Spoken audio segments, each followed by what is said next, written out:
They so normal.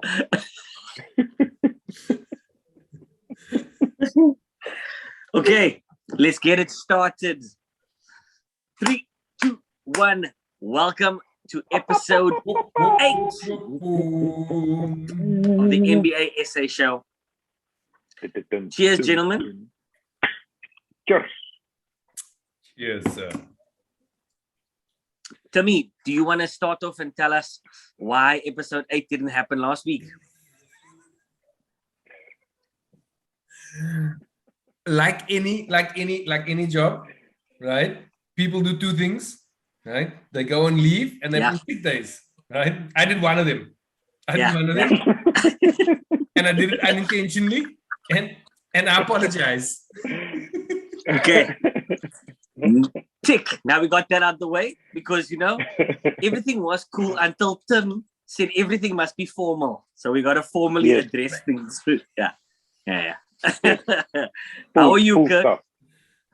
I am very well, thank you. I was just glad that the call actually happened this week because last week I was sitting here, had all my facts prepared. I did 5 hours of research. I was ready. And then it didn't happen. Kom. And this week I was like, fuck you, I'm doing no research. I'm just going to wing it. Come on. And there's no 1 week where he's going to fact check you. Yeah. Now he's got his screen. Now I'm in the cut now. Yeah. I got Stat News open. All right, Owens. Is that like a porn site? What is that? It is.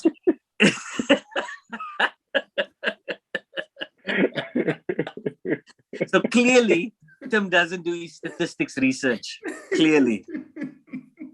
The research that you do.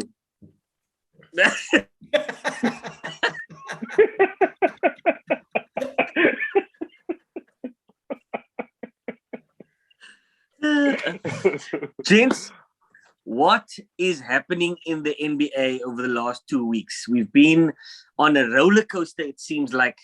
Lakers go up, then Lakers go down. Golden State go up, and then Golden State go down. Road trips, home and away wins. It's all happening. What do you gents see that I don't see? What's up?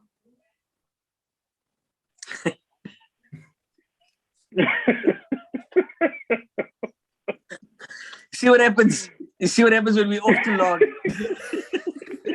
But you said you're going to keep a tight ship and you're going to address people directly, and that's what you forget that through. We into the social contract. I bought into that whole thing, so I'm like, I learned my lesson. I'm not going to jump in. I'm not going to cut people short because the last time I did it, I got dik geswerved. Okay, let's start again. Timmy, just give us the... That's it. That was so actually. Okay. Timmy, don't show your armpit together. That is horrific.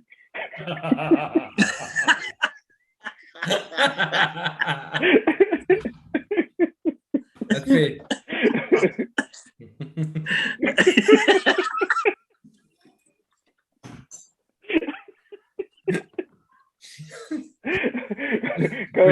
When you hit the game-winning shot, there's a T-Rex.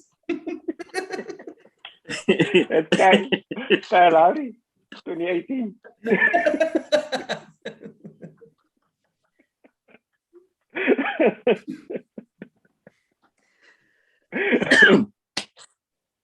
Jeez, guys. Jeez. This man just said a Kyle Lowry T-Rex. Have you seen that bruh's arms, bruh? Look, he runs around with them. Yeah. That bruh's all over the place, though. He's all over the place. Away. Let's start over there.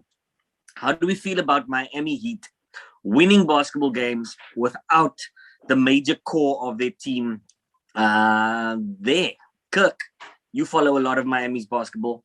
What do you see they're doing right that other teams aren't when their stars are out? So, like, I watched the Milwaukee game where Milwaukee foul drove them, and without without Jimmy Buckets and without Bam, they all of a sudden they just looked very thin. They looked very thin. And yet, if you look at the record over the last few games, I mean, they haven't been winning, they haven't been losing badly, they haven't been winning badly either. They've been pretty consistent. So I think it seems like a trend across all teams. If you look at it, there are a number of teams whose stars aren't around, and funnily enough, they're doing well. They're getting by with, they actually doing better than getting by without their stars, the focal points. They're actually winning. And yeah, it's a weird sort of phenomenon that's happening. On the flip side of that, you look at teams like the Wizards that started hot. Who else started hot? The Hornets started hot. But I heard an interesting comment the other day where they said they give teams 20 games, and around the 20 game mark, which is around the quarter way through the season, teams settle into what they are meant to be. I mean, when we spoke with when I spoke about the Wizards at the beginning of the season, I pegged them at a 6 or 8 seed, and now they're settling into that role. They kind of dropped down to around the 8th seed in the East at the moment. I don't know where the Hornets are at the moment, but they're pretty much also falling into what was expected of them, type of thing, after 20 games, which is pretty interesting. To me, what's happening in the West, pal? As a Dallas fan, tell us about Dallas and any other teams in the West that you've been watching. Maybe before I just jump there, I just want to piggyback off some of the things that Kirk said about Miami, right? Like I wouldn't be surprised when a team like Miami keeps winning without Jimmy or Bam, because neither Jimmy nor Bam are particularly ball dominant, right? And I think that it's more impressive when teams like Memphis, who has a superstar, very ball dominant, everything runs through him, right? And when Ja went out and Memphis kept on winning, right? I think that was super impressive. Yeah. And maybe if I segue and answer your original questions, right, around, I suppose, what's happening, who's hot, who's not hot, right? You guys know which team holds the current longest streak in the NBA is? Phoenix. No. Actually, it's Detroit, because they've lost 12 straight games. But we're not going to talk about Yes. But winning streak is it's the Jazz. Houston. Yeah. No, Houston just lost. It's okay. Oh, okay. It's okay, but they were, you're right, they were the longest streak. That was weird. And actually, that's an interesting talking point, right? So Houston said they're gonna run, they're gonna use all their playing time on Green and on Porter Jr. and they're gonna, like, this is the future, and we're not gonna play John Wall. And then those two guys, and they lost everything. And then they two future studs all go down injured. They get middling veterans, right? And all of a sudden they rattle off 6 straight wins or 7 straight wins or something. Yeah. Interesting sort of side point. But more importantly, and probably something that people shouldn't do, I can't believe I'm about to say this, right, is that people shouldn't sleep on the Jazz. That Jazz team is strong. And they got that more power base.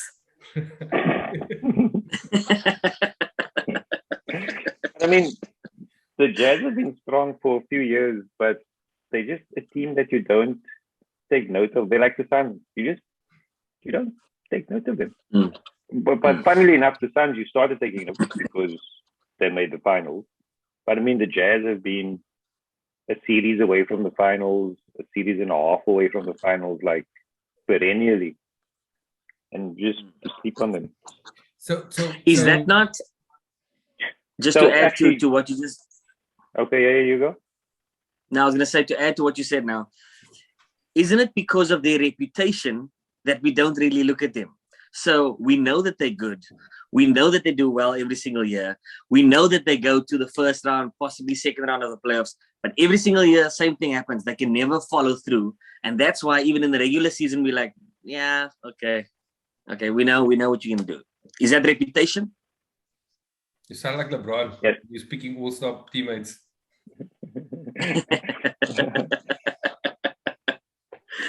That sort of feeds into my theory where you're only as good as your last run type of thing. So like the Suns, where I said they fell short, where they were primed to do it.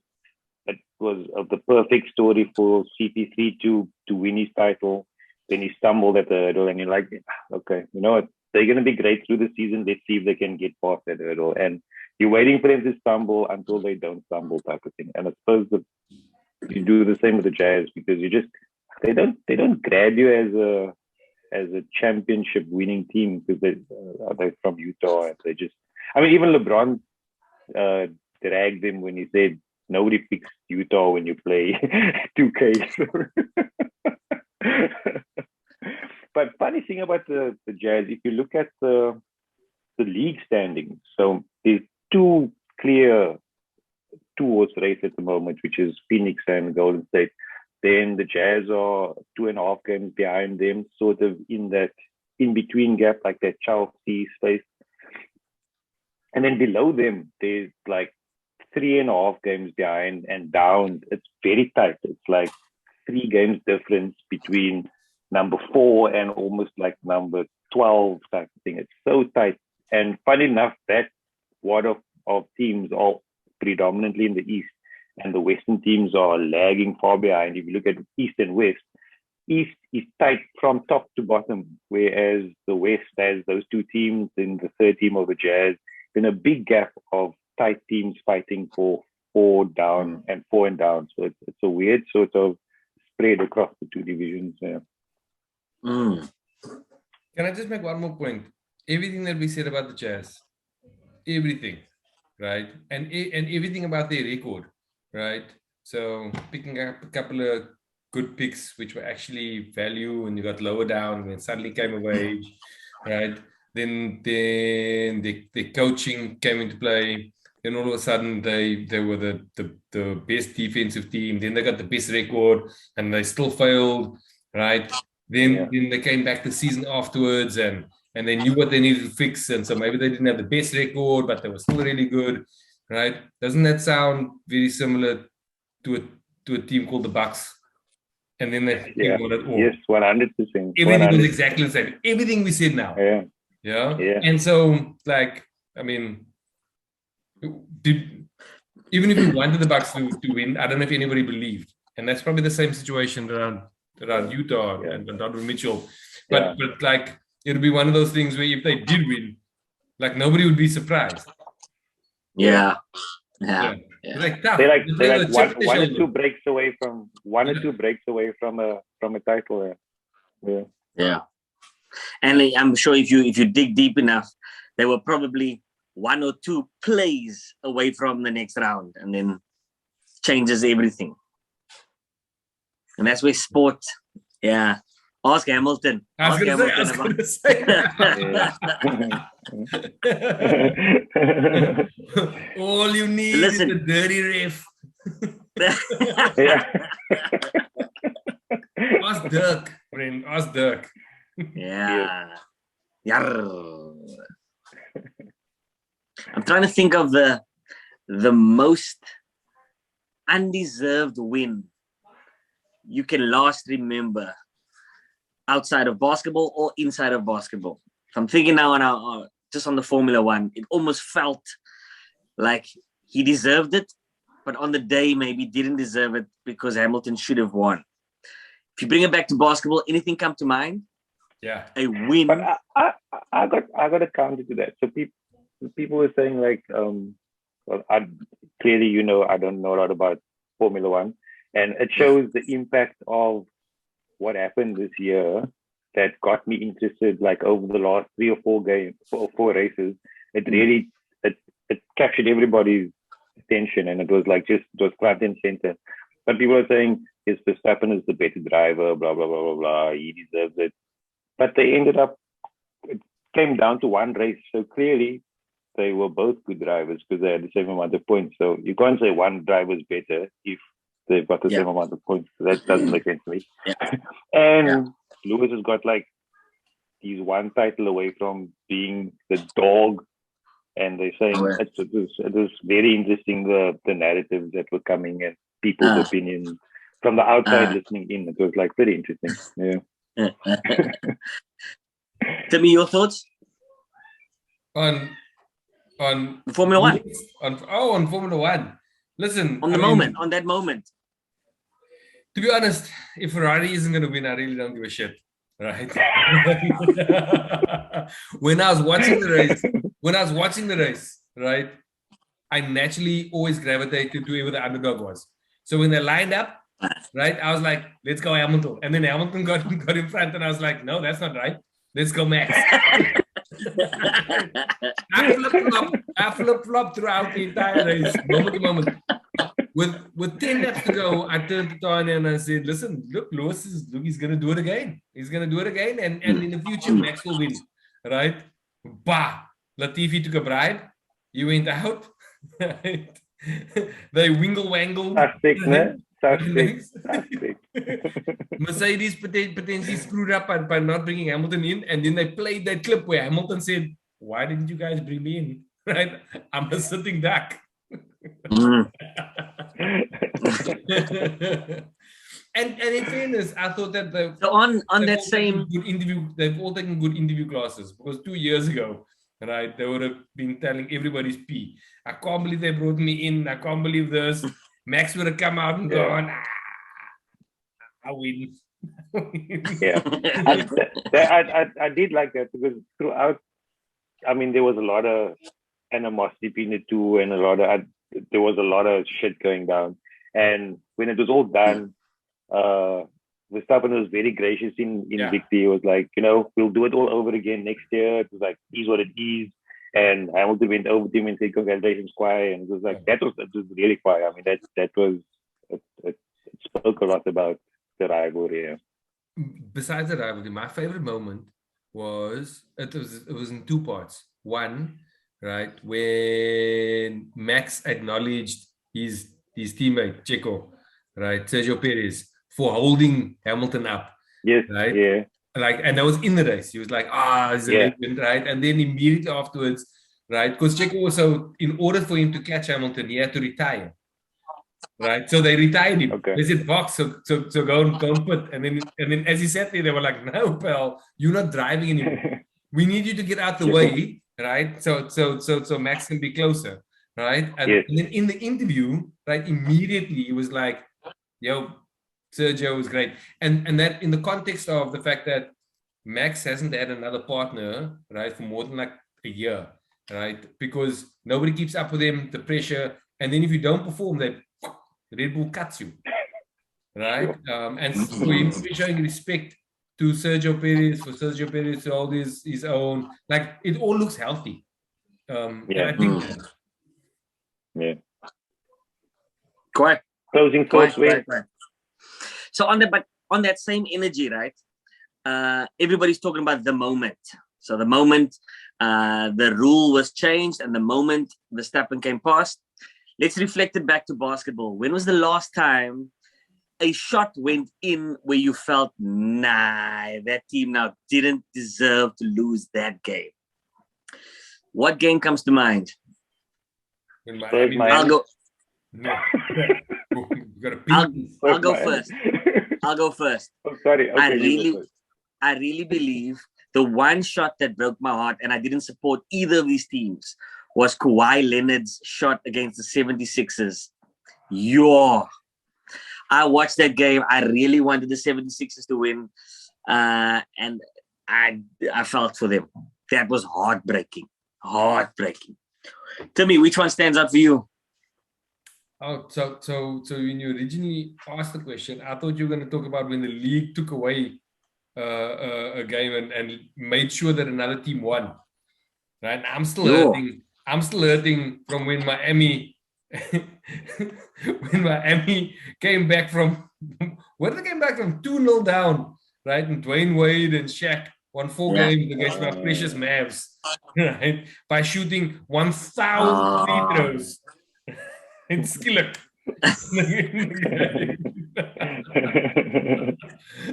And I guess You remember. Sacramento probably has the same argument with when I think was Shaq with the Lakers at that stage when we were playing at the Lakers, right? But I suppose I felt hard done by in that series. Sure. Kirk? For me, it's the shot. Bang!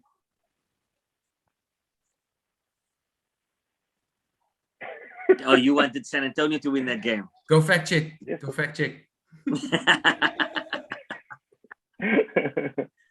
Were you supporting San Antonio that night? Yes. Is it? 100%. I was. I mean, have you not seen I'll wear my Manu vest next week. Yeah. But but Kirk, and they were my big three of all time. Yeah, true. But if I think of the Kawhi shot, or even think of the bang, that's an iconic one for your team to have lost that one. Because remember that game was done. They were they put the ribbons on the trophy. They were cordoning off the court for the presentation and everything. The game was done. Yeah. But it wasn't. So you could argue that it's the most deserving because it was such a spectacular shot. But depending on who you support. Yeah. Interesting. Yeah. Gents, let's get to our bet. Because obviously the people who are watching this video, the two of them. So when we watch it later, which one of us isn't gonna watch? Yeah. If you are watching this in a different time zone, in a different year, and you're looking back on these old videos, we made a bet for the month of December that we guessed which team would do the best and have the best record over December. Okay. Timmy jumped in and Timmy chose Milwaukee Bucks. And your argument was that the injured players were going to come back and you reckon the Bucks were going to have the best run. Kirk, you went with Golden State. Golden State at the time was already the number one team, and you reckon for December they'll just continue through. I went with the tried and tested Phoenix Suns. I was going to go with Brooklyn, but thank goodness I didn't go with them. And Phoenix has been good to me. Gents, tell me about your teams. How do you feel about your bet? I am feeling great. Timmy, your Bucks look hot. No, look, I mean, the Bucks are solid. All the reasons why I wanted to pick them are still there. I'm a little bit worried because because of the nature of the bet on these teams. Actually, you mustn't watch the win column. So the Bucks have won more than everybody else. But at the same time, they're the only team that have dropped 2 games, and that's maybe more of a concern for me than anything else. And then I was just reviewing the schedule for December, and the Bucks play more games, right? We said we were going to take the first, I think we were 14 or whatever, right? And you know what I realized? Yeah. The Bucks' schedule is not the easiest of the 3, right? And they play Orlando twice. Do you know when they play Orlando twice? They game 16 and 17 or something. So the 2 games that don't.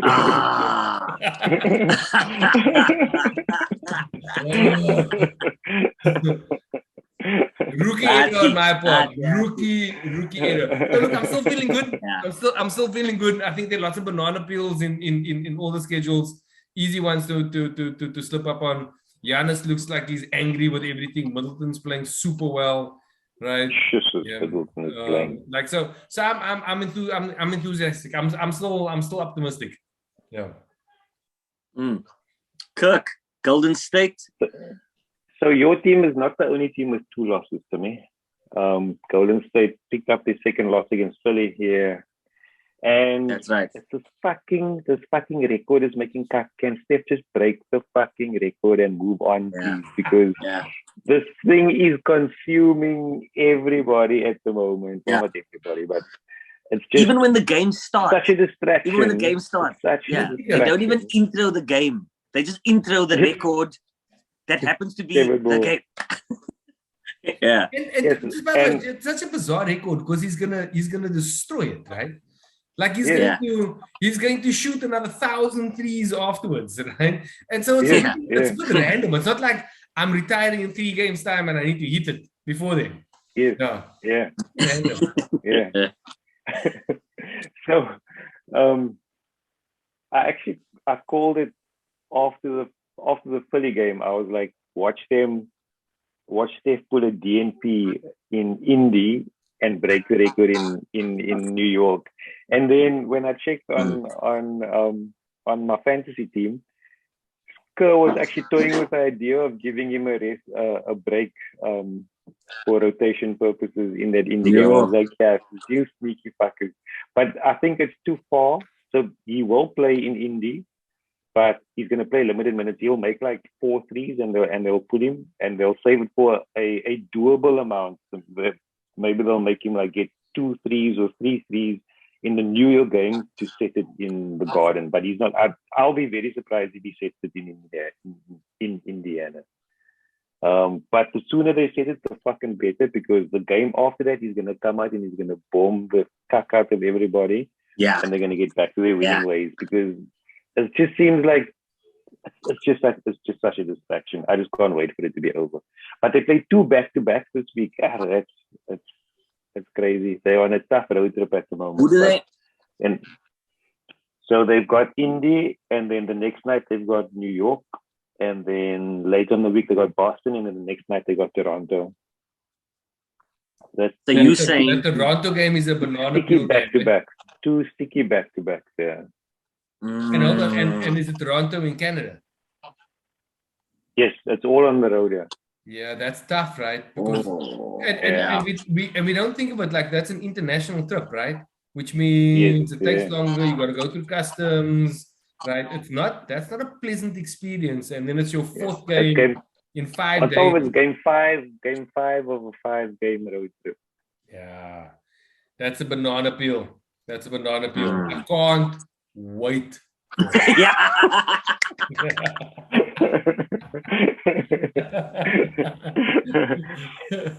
Funny enough, your banana peel is going to be against Dallas. Yeah, I know. You couldn't leave me at my T-Rex moment. You had to take it away from me. Right? No Raptors. Sorry, so you were lagging a bit. Oh, damn it. Right. But your T-Rex is gonna claim me. Listen, have you seen the Mavs play? Right? Have you seen him play recently? Right? Not much of a banana peel. Not much of a banana peel. More like fucking roadkill at this stage. To me, how bad is Lucas complaining? Look, to be honest, it's no worse than years before. Yeah, exactly. That's what I thought. When the commentators kept talking about like he must get used to it and the referees are going to start marking him, I was like, but all the stars do. It's only because Kid brought attention to it. Yeah. That's all it is. Now everybody's jumping on that and latching onto it and watching it now. But I mean, he's been doing it for the past 2 years. 100%. Look, he doesn't complain any more or any less than CP3. Same story. Yeah, but it's the way he does it, man. He does look so annoying. He got this annoying fucking look on his face. Woe is me. Stevie Wonder. Side note, a nice little thing though. Have you guys been watching KP play? Kristaps.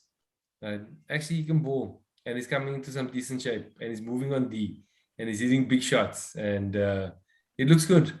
I'm excited about that. Except when he did funny monkey man, big nuts wobble after that dunk the other day. Did you see that? He looked like a fucking retard. I must send you that clip.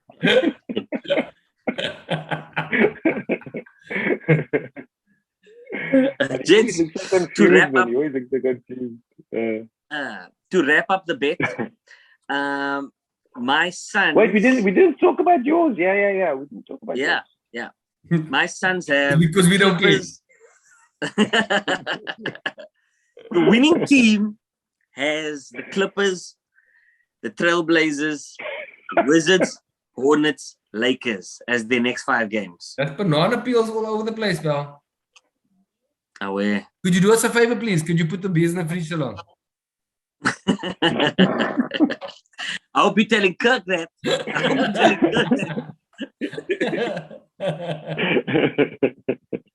Now, I feel very confident about the Suns team.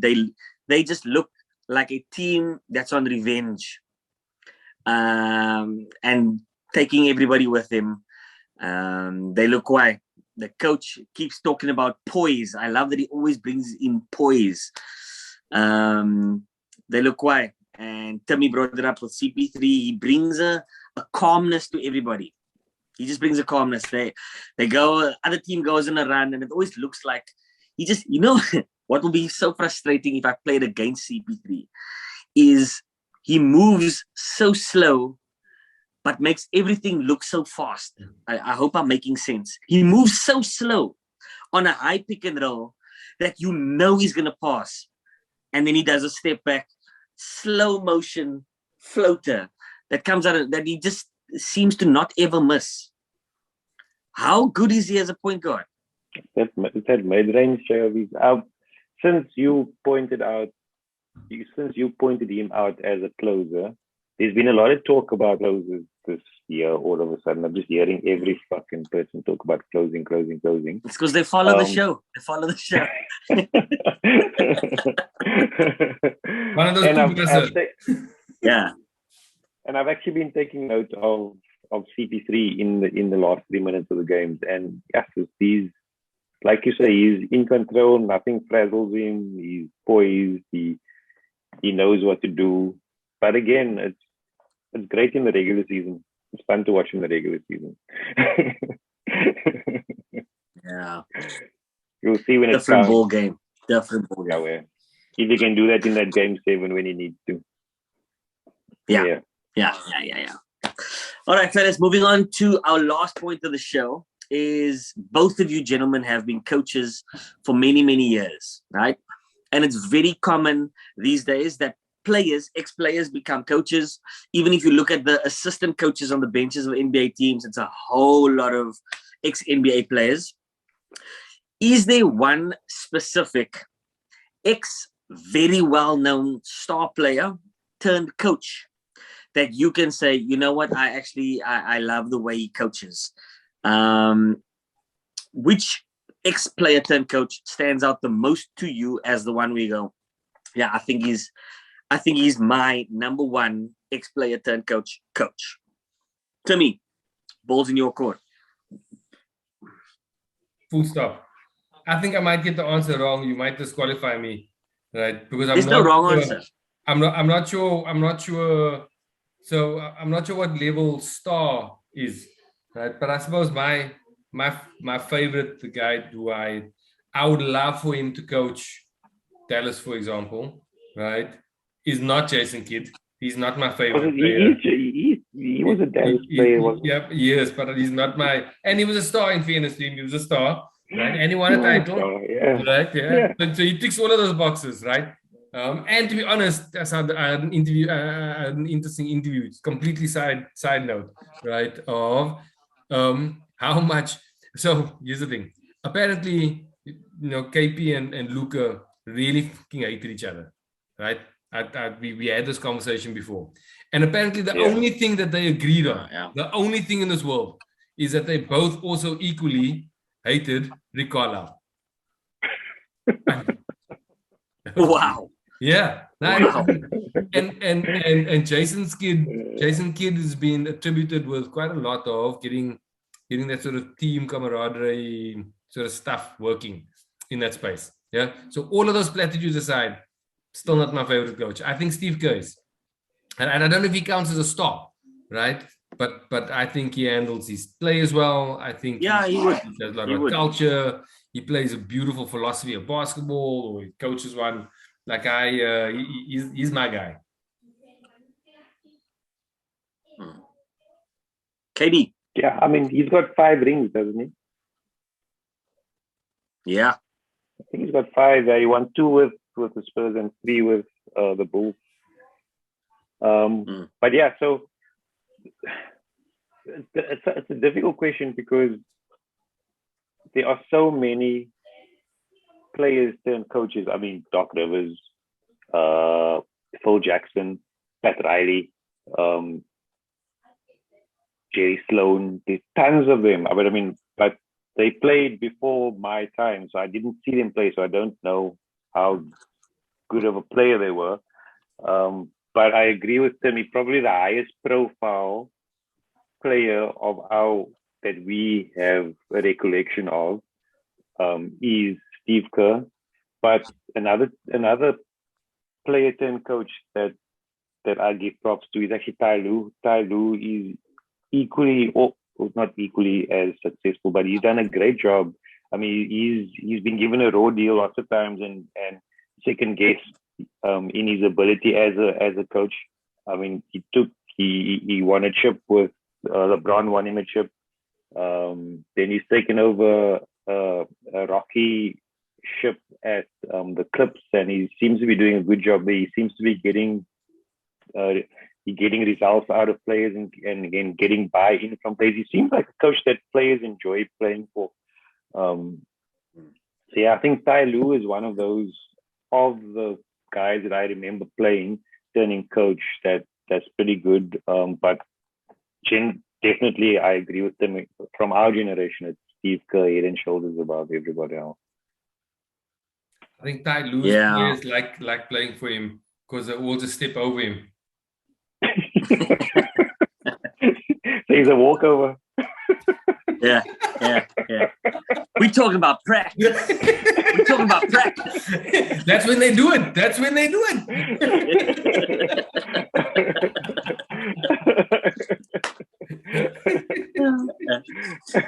You know what was a quiet game? Just moving on to the next topic. What a quiet game was the Brooklyn Atlanta game. That was 2 exciting teams to watch. I don't know if you guys watched that game. But Kevin Durant, I would never want to play against him. Never.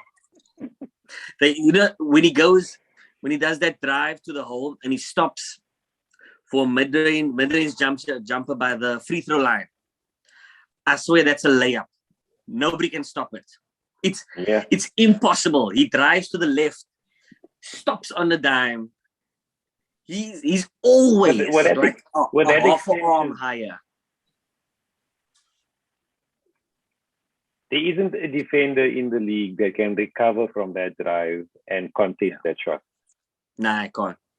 I can't think of a player that's quick enough to be able to recover from him driving aggressively, stopping on a dime, pulling up, and you getting an extension to like a fucking 8-foot extension above his coat. Do you think Giannis could? Possibly. Yeah, but Giannis is a bit bulky now. He's he's best. It's tougher to drive fast. Yes, but my point is, if Durant stops, you'll be able to get off his shot quicker.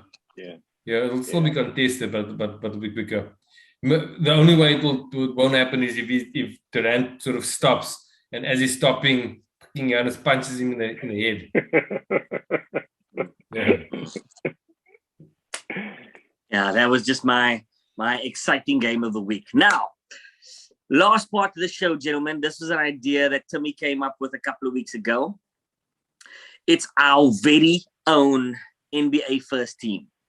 So if the league ended at the end of December and Phoenix Suns win the league because they go with the best record into December and I win beers, which players would make your NBA first team? So, Timmy, do you want to just discuss the rules and regulations of which positions must be chosen? So, sure. Actually, so I think I think I'm gonna thank you for bringing this up, and then I'm going to add an extension to this. So I think it'll make it easier. So instead of all stars, which is just a popularity contest, right? I do think that the NBA, all NBA teams mean something, right? Because divisions get chucked out, right? And actually also positions to a large degree get chucked out as well. So your first team has a center, 2 guards, 2 forwards, right? And they're pretty loose in the way that they apply that, right? And they have a first team, a second team, a third team. I actually think when I was preparing our first teams that we're probably going to have a lot of overlap in our first team. And so what might be more interesting is you go, okay, cool, everybody's going to do the first team. We'll all have Jokic. We'll all have Durant. We'll all have Giannis. We'll all have Curry, right? Maybe we might differ on that on the fifth, right? But what would be interesting is we get one level down. Why don't you do a second? Why don't you do the second team then? So who's your second team? Because actually at that stage, even when I got to my third team, right, when I was trying to prepare for it, my third team, I wasn't sure. You could talk my kopum about a couple of positions along the way. So my suggestion is not to go to third team here, but I'm assuming our first teams are, in fact, Wes, I'm going to assume your first team's probably like mine. Jokic, Giannis, Durant, Curry, DeRozan. 100%. There you go. And look, I mean, we could argue DeRozan, we could not. I think he's having an awesome season. I'll give him his props, right? And then I suppose second team. I don't know if you guys want me to go with that, and then we can see. Now pause. Yeah. Pause. Kirk, give me your first team. What did you have? So I've actually got Steph, Harden, KD, Giannis, and so on my guard, it was a tie between Harden and Luka, strangely enough. And at my center, it was a tie between Joker and Joel. Yeah. I was also Joker and Joel. That was my two forwards that I was like, I'm not sure. Because I felt obligated that I must choose Durant and Giannis. I must. Yeah. And Curry. Durant, Curry, and Giannis was a no-brainer. It was an absolute no-brainer. But then, of course, it's my other guard, of course, was LaVine. I think LaVine is having a fantastic season. But because of Curry's season and DeRozan being what I believe is the go-to closer, I put him there and then put LaVine in my second team. So I'd still go Harden over DeRozan. Because the only stat that DeRozan beats Harden in is scoring.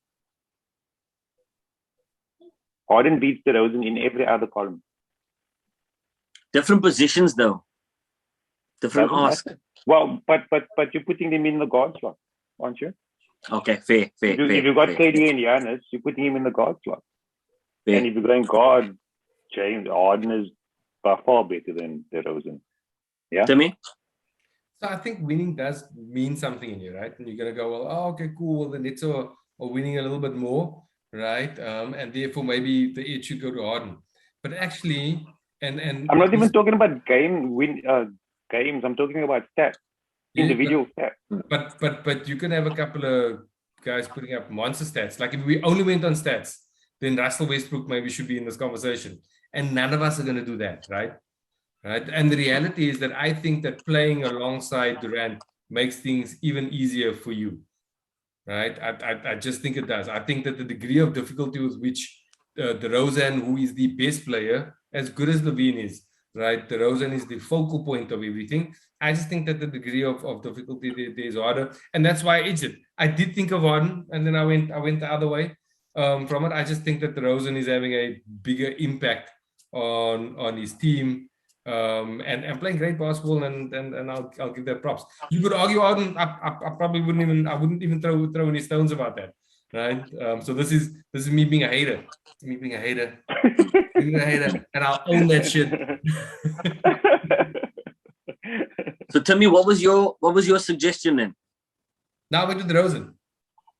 No. You said, so instead of us choosing our first teams, then I stopped you so we can hear Kirk's team. What was your next suggestion? Oh no, go straight up into your second team then. Okay. It was actually I think at second team stage, I think they'll start changing. I think we'll leave the second team for next weekend because I didn't spend any time on a second team. I just went on these are the best players in their position at the moment. Cool. Because that's what we were looking at. Yeah. And there was big overlap there. And I think it's interesting, just like you were describing, Kirk, the West, you have a few teams at the top, right? And then after that, actually gets really murky really quickly. I think it's the same thing for players. It's an obvious, these are the top 4 players. And then we can argue about number 5, right? Whatever, right? But after that, there's a big drop off between those 4 and everybody else. Yeah. And I think there's probably the interesting part of the conversation. That'll be cool. Yeah. Oh yeah. But are they going to decide on a first team set we know who is available for the second team?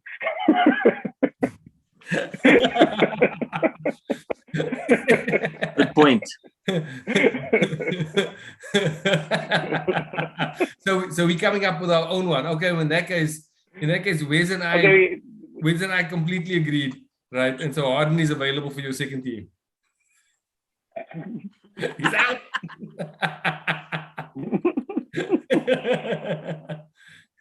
So, funnily enough, if you want to talk about being on a winning team as the differentiator, their team win percentage is exactly the same, 0.7 at the moment, which is weird.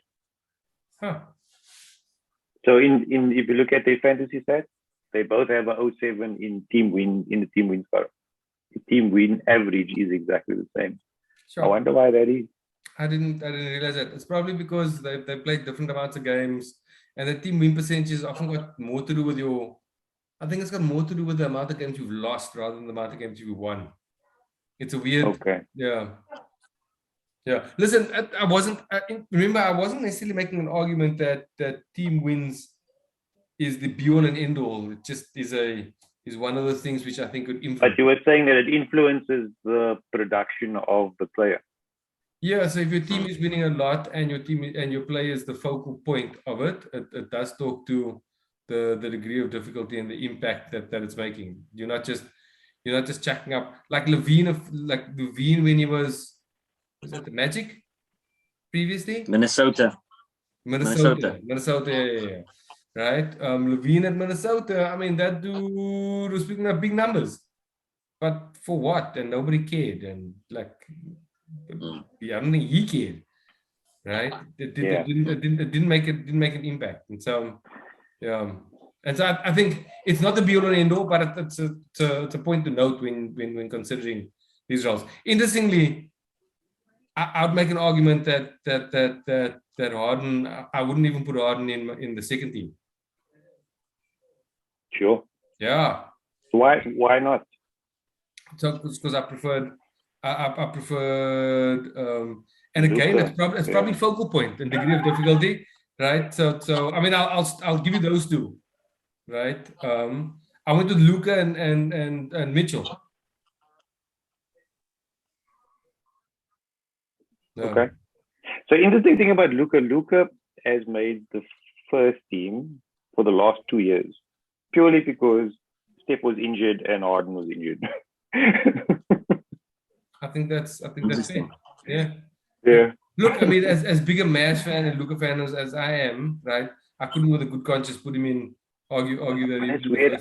I would put him ahead of, but I look purely at stats. I don't look at number of wins or impact on the team or blah blah blah blah blah. I just look at individual production. Okay, so you're gonna put Russell Westbrook in your second team? No, he's not even close because his production is not that great. Actually, here's a scary conversation. Where does he sit? James. Yeah. So you're an NBA coach, right? And you get to pick your own 5 players, right? Which is basically what we're doing now, right? You get to pick your own 5 players. And each of us believes that the 5 players we're going to pick are the best 5 players and will dominate every team if they were ever put together this year, right? How is it possible that LeBron doesn't make our team?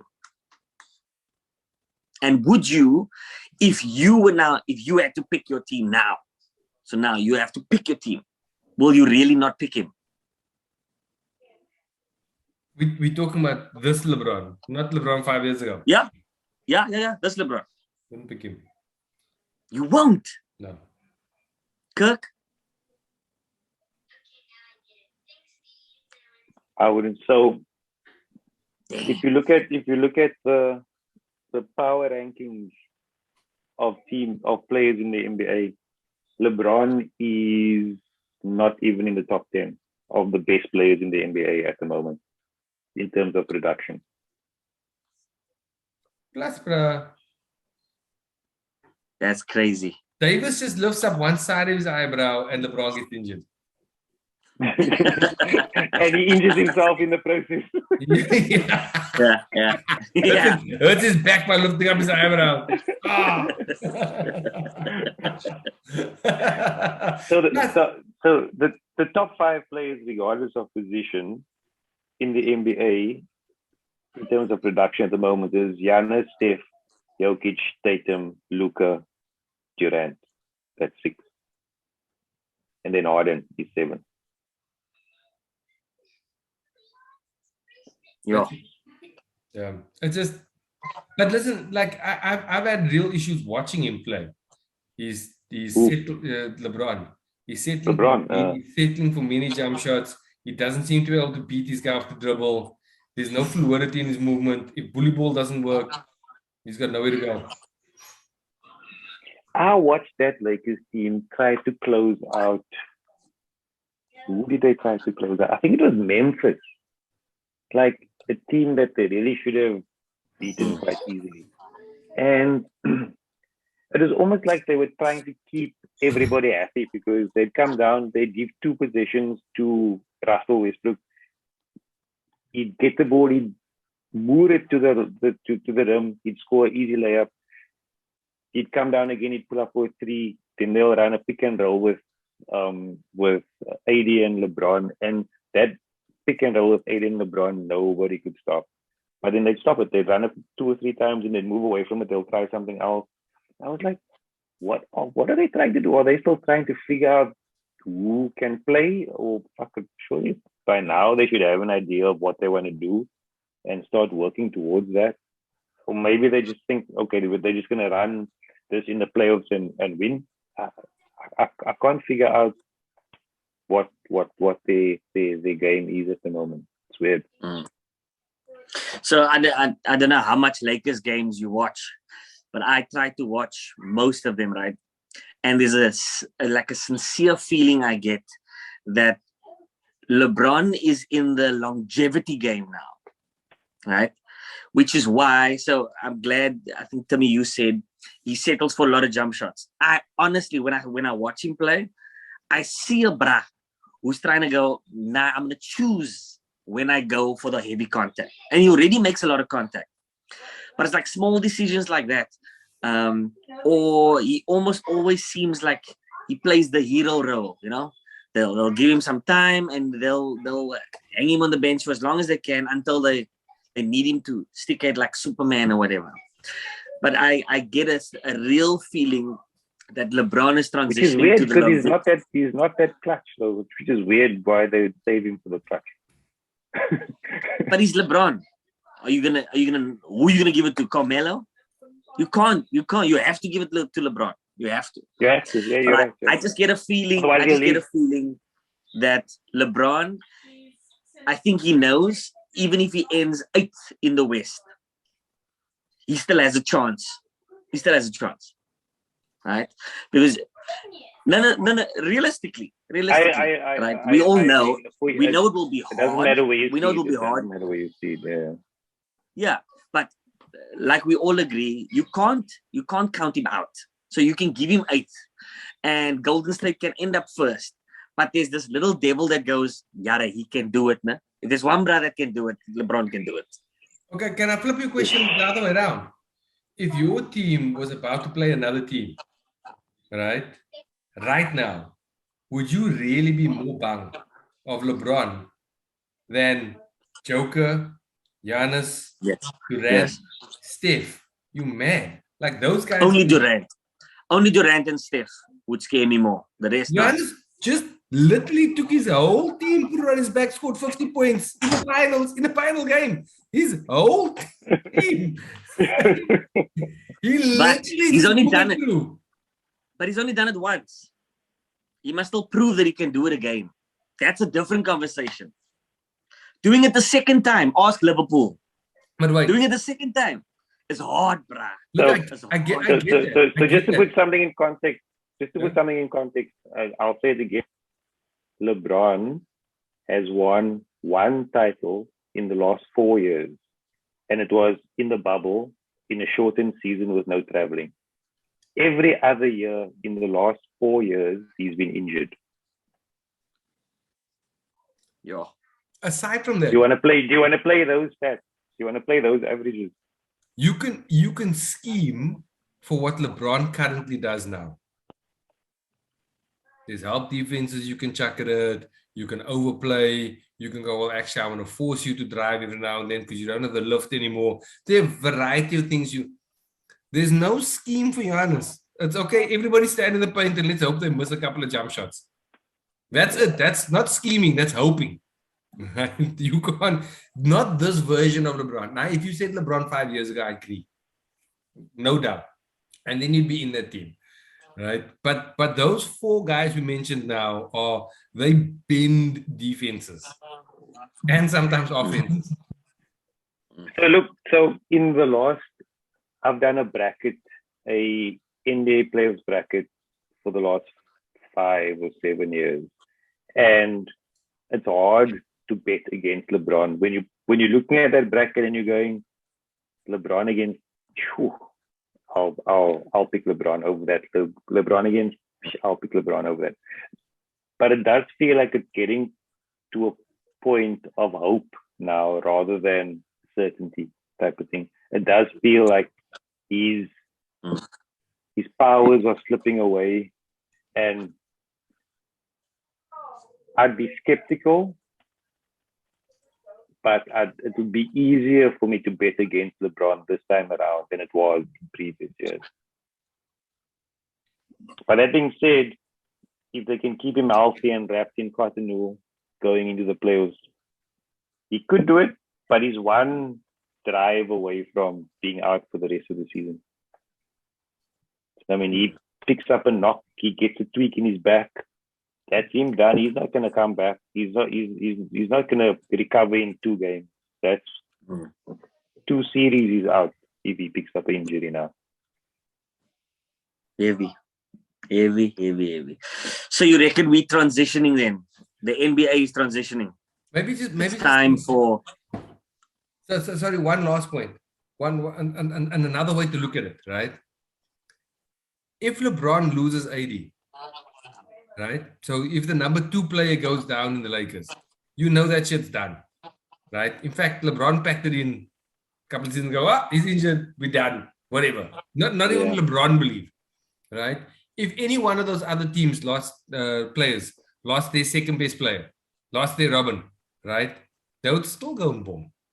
They would still go and ball out, right? They would still be an equal. There'd be an equal trade, right? So if Middleton went down, right, you're not going to write off Giannis. It doesn't fundamentally change, right? If Draymond Green goes down, now you're not all of a sudden thinking that Steph can't pull them through, right? If Harden goes down, Durant's just as scary as he was before. And all those other guys, like legitimately, you are still as fearful. They can still beat you. Yeah. Where's LeBron no longer? Do you think LeBron, if AD goes down, you will still put your house on LeBron? Me? Yes. The fact that you're thinking so long says a lot there. No, I wouldn't. I not if AD goes down. I would put my house on a healthy Lakers in the first round, even with an 8th seed. If a healthy AD, healthy Russ, healthy Carmelo, just give me healthy Brasser. I would. So you're saying that a full strength Lakers will be able to take anybody of Phoenix that you picked to win your beater, Golden State or Utah would be the top three. Any one of those, they'll walk them or they'll beat them in a series without a doubt. No. Nah, I would say it would be because those are going to be your top three. Those are going to be your top three seeds. Now, hear me out. So yeah. I believe that everything will tell us that Phoenix must beat the Lakers, that Golden State must beat the Lakers, and we can name all these teams. I personally would find it just hard to not put my money on LeBron. Okay. Does that make sense? So yes, I can acknowledge that the Lakers must lose. They should lose. But my heart will be like, nah, the good money is on the You've seen his brow. CJ. And I think maybe I'm clouded. Maybe I'm clouded by the past. But my judgment comes from a place, you know what I mean? But my judgment comes from a place of, I've seen this bra. I've seen him single-handedly kill people, break people's hearts, my bro. Or Chicago. Like, this man breaks hearts. So, and I think just like Ronaldo can go from team to team to team and score goals everywhere, some people just have it, my bro. Some people just have it. And LeBron is one of those guys where over 7 games, I think a healthy LeBron and a healthy Lakers team, I'd still put my money on the Lakers. I would love to take his money. I would put my money on the Lakers getting through the first round, maybe, possibly the second round. I don't see them coming out of the West. Going through 3 series, I'm sure that's a tall ask. So there's a high chance that they get like the Jazz in the first round, right? That's punter. I'll give them the Jazz, but the Jazz will wear them down. Yeah, look. So remember, right? Gobert's that's the best shot that's slowing down Davis, right? And if it doesn't slow him down, have you seen his elbows? Right, 2 of those elbows in game 2, and Davis is done for the rest of the series, right? And then more importantly, the Lakers' biggest issue is their defense. Yeah, and they've got nobody to play defense on either Bogdan, right, or Mitchell. Like those guys are going to go bananas on them, or Conley. Or even Conley, I was about to say. Conley is fucking good. Yeah. And they're a hard team, and they got a chip on their shoulder, and they're fine with playing ugly, and they got that Australian Ingles, right? He doesn't mind throwing a left punch. Yeah. Now, you know what? If they play, and this is a shame because remember at the beginning of the season, I was like, I think the Lakers are going to do it. And then I've watched him. I was like, hell, I think I made a mistake, right? If they had to play in the first round, Wes, right? I'm 100% fine. We can put money down on that series. Sure. I'll put money on them getting out of the first round at least. I don't see them getting out of the second round. Look, there's a high chance that if they're in the first round, just by the numbers, they are very likely to either play, right, Phoenix or the Jazz or Golden State. Because there are only 4 teams on top and then 4 teams on the bottom. Like it's gonna, and I don't see them making the 4th seed. So if they're not gonna make the 4th seed, right? It means that there's a very high chance they play one of those guys. I don't know. Wes is convinced that the Lakers can beat any of those top 4. Healthy. Okay. Cool. Nah, but you know what I mean. You know what I mean? Like, Donovan Mitchell with a sore ankle can still druk. Oh, LeBron can't drip with a sore ankle. yeah. You know, there's a difference. Yeah. Good point. Yeah. Actually, you know But what? it's gonna be I think I'm gonna go and watch over the weekend some of those Utah Denver series with Oh, yeah. Jamal and Oh, Donovan that Mitchell Jamal went and off. yeah. That was a I missed that, great bruh. series. That was stupid. That was stupid. That's just like just two Owens dropping 40, 45 points, shooting Yeah. threes over each other. It's like just that was a TV game. That was a fucking Kawhi video series. game, That was a TV game. That's exactly what it was. That was a very quiet series. All right, Owens. Games to look forward to before next week. Kirk, this is normally I recommend you go watch the Bucks games. Just all of them. okay. Yeah. Just whatever. Just watch the Bucks games. I'm just focusing on 3 teams. That's what I'm focusing on.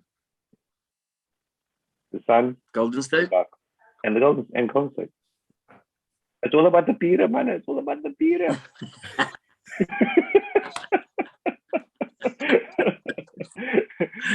and generally, whoever those 3 teams are playing, if they come up against a decent matchup, it's going to be a quiet game to watch. So just look Yeah. who those 3 teams Yeah. are playing. Just look, and if they're playing somebody quiet, it's going to be a quiet game. Can we just scan through the upcoming fixtures quickly? Tonight's a good tonight's a good night, eh? So it ends with Bucks Celts and Bucks and Celts are going to play each other a couple of times in the next week and a half, and then 76ers Grizzlies. Like I think that's going to be. I think that's cool. I like the way the 76ers are playing, and the Grizz are on fire at the moment. Yes, Suns are going to pick up the L tonight against the Clips.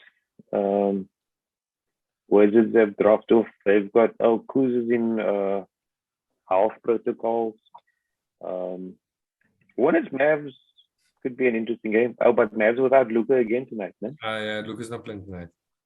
Yeah. That will be that'll be a close game then. Whenever Luka doesn't play, like sometimes they look amazing, and then sometimes they look haunt. It's like it's like watching a car drive, right? Except the car doesn't have second gear. So it goes,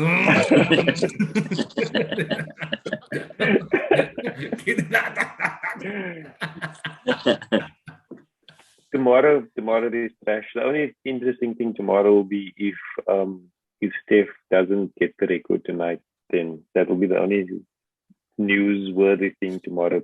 Suns play Portland. They should walk that. Bulls, Pistons, nothing there. Rockets, Cavs, that could be an interesting game. It's interesting for me because I've got Evan Mobley in my fantasy team, so I've sort of cast an eye on the Cavs games. Hawks, Magic, man. Heat, Sixers, that's decent. Heat, Sixers on Wednesday. Lakers, Mavs on Wednesday. That'll be Luka's game back. Yep. That should be interesting. And then Bucks, Pacers. Hopefully Pacers can give Bucks a run. No, Pacers have come through for me in the past. So. They got a special place in my heart. Yeah. Although, wait, can we take a moment there? Can we take a moment? So after they defeated the mighty Bulls, right? And they realized that Rick Carlisle is actually an asshole, and so nobody likes him, right? How does the institution go out to the media and say, look, nothing's really happened, but fuck it, we're gonna go into a rebuild, right? And you know our star players, you can take any one of them. Like, isn't that's weird? Like Miles Turner has been on the trading block forever, right? But effectively they were like, you want him? You want some bonus? Who do you want? We'll give him up. Like, how do you do that? What?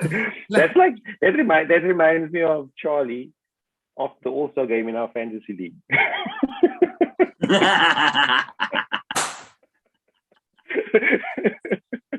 Do I him? Take him. Johnny's like, you know what? I'm done for the year. Yeah, you can have anybody. Take him. I don't care. But that's a bizarre. So you're right. The Pacers would have come through you previously, but now they've told everybody that we don't really care whether you're or not. Like, I wonder how much engagement you're gonna get.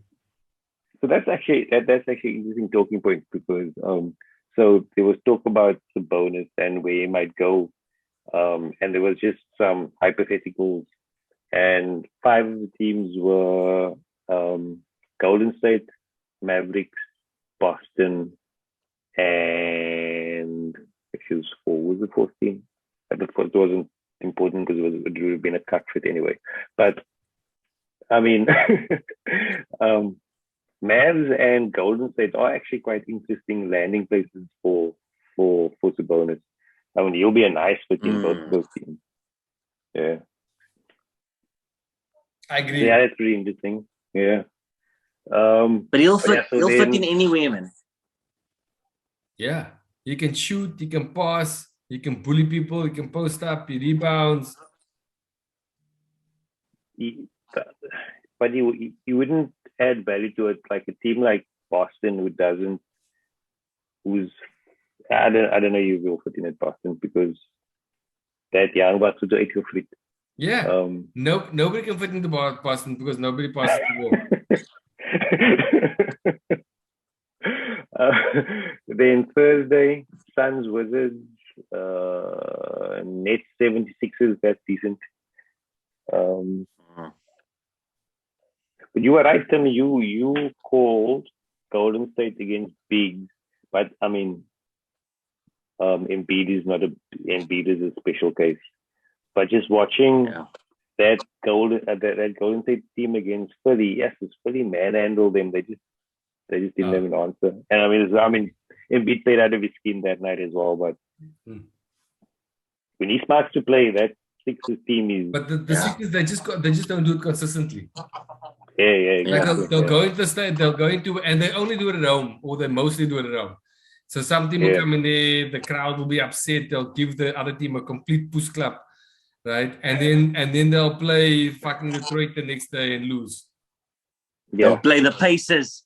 And lose.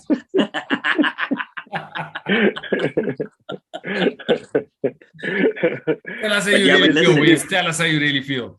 Yeah, but listen, to add to what you said, when Embiid smart to decide to score, he's like Giannis, bruh. You can't stop him. You must just hope he must miss. That's all. Yeah. He's so strong, bruh. There was one play in that Golden State game. Who was the defender? I think it was the shooting guard. Golden State shooting guard, man. Obviously not Steph. Poole. Poole or Wiggins? No, it was Poole. And Poole tried to get in his way to drive to the basket. Yes, but he ran Poole over like a leaf, pal. Like, nice. Poole was going to do football against him. He's so strong. But he's so skillful as well. I mean, the way he scores around the basket is just, he's quite to watch. He's quite to watch. Skillful. Friday, there's a decent game. Lakers, Timberwolves. That should be interesting. D'Lo will have a revenge game there again, put up some numbers. Hornets, Portland, that's a sort of a decent middling sort of game. Grizz, Kings, that's also not bad. Saturday is normally Laker games. Knicks, Celtics. That's it. Bucks, Cavs would be an interesting game. Cavs should give the Bucks a decent run, but ultimately Bucks should take that. But it will be a good 3 quarters. Yeah. And then Sunday, Lakers Bulls. That will be good. 10:30, a nice early game.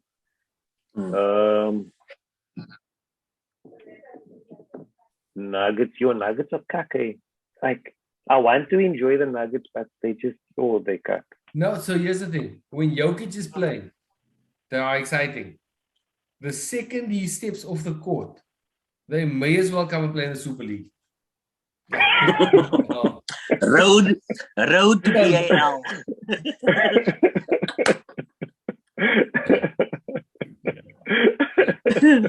The BAP. The Denver Tigers. Road to BAL. So then to round out the weekend, there's two interesting games. One interesting game for Wesley, Hornets Suns, and one interesting game for Tim, Mavericks Timberwolves. Those should be two interesting games. And yeah, then that brings the week to a close. So I think there's about 5 or 7 good games over the next week. Yeah. Quite. Short Owens, this was lekker. Besides me making us start late again, this was a fun show with a lot of different content pieces. A lot. This was jets. At least we solved one problem tonight. Yeah, exactly. The most important one of all. Yeah. We have connectivity. Yeah. Thank you, 8567335842.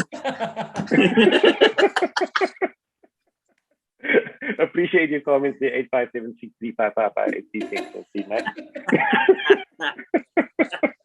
Full stop.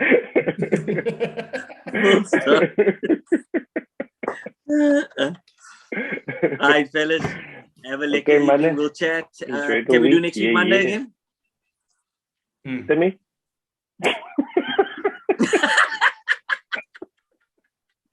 I remember. It is holiday. Actually, if all of us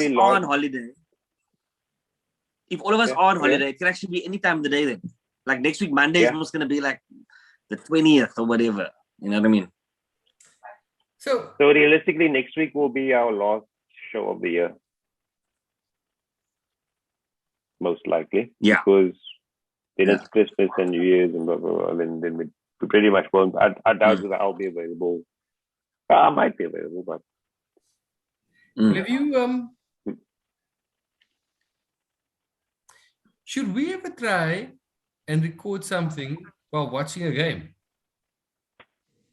Yes. We can do like Jamal Crawford. That'll be quiet. We can do a watch party and record a watch party. Yeah. Yeah, that'll be like quiet. One of those early games. When you were like, oh, that's like an early game. I'm like, fuck. Like we could be. Yeah, that Lakers Bulls game. We could try it. The Lakers Bulls game. Yeah. Wait. What date is that? Sunday at 10:30. This Sunday. No, not tomorrow. No, I mean sorry, next Monday. Week. The 19th. Coming Sunday, yeah. Look here. There's a high probability, no? I'm gonna be drunk as fuck. Yeah. That's the best time you can be Jay Rich. Yeah. Look here. It's Tony and Keys' party on the 18th. So we have, and then on the 19th, the Rebels are gonna come to our house here around the corner. Lekker. Oh, you're gonna be gone. You're gonna be gone. Oh shit. Yeah. Double vax for what? Yeah. I mean, if I'm awake at 10:30, I'm gonna count as a win for myself. Okay, so we'll pencil in the Lakers Bulls game for a watch party. That's quiet. No, he pretty much said no. Look here. If we do that, you might have half the Rebels team in the watch party as well. Is that right? Cool. So maybe after Monday we could do one more in that week. We could do like a preview of the Christmas games, a short show, like just a half an hour preview of the Christmas games, and then call it quits for the year, maybe. Yeah, great idea. We can also let's think about. And we can also wrap up. We can wrap up our bit. Yeah. Oh yeah. Actually, and then in January it can't be Oh. No. I think our last games are on Christmas. Or at least that's when it ends. So we can have like the the different scenario type one. Yes. Yeah, this is where we're at. This must happen. If this, then that. Yeah. Correct. Okay. Yeah. We need to have a terms and conditions for if two teams have the exact same record. This pride is terms and conditions. But it's a fact though. Listen, I love how you said with Megs, this shit's getting ridiculous. Right? She wanted to turn Megs into a genie. Right? Meanwhile, she's thinking the same thing. What? You want 6 every day in the season? No, sir. No, sir. That's ridiculous. Let's talk about it. Gotta talk about it because I was scared. I was like, Kiki, if she wins, then I must die. Whoa.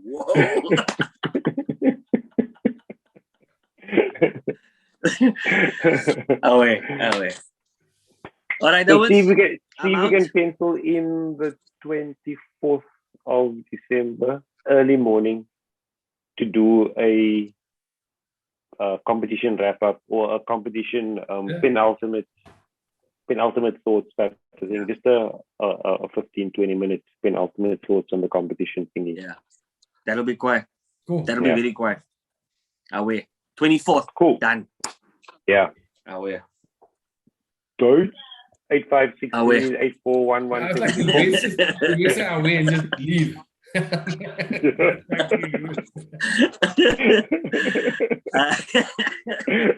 Alright, safe forwards. Have a good evening. Okay, cool. Sure. Thanks, guys. Bye-bye. Bye.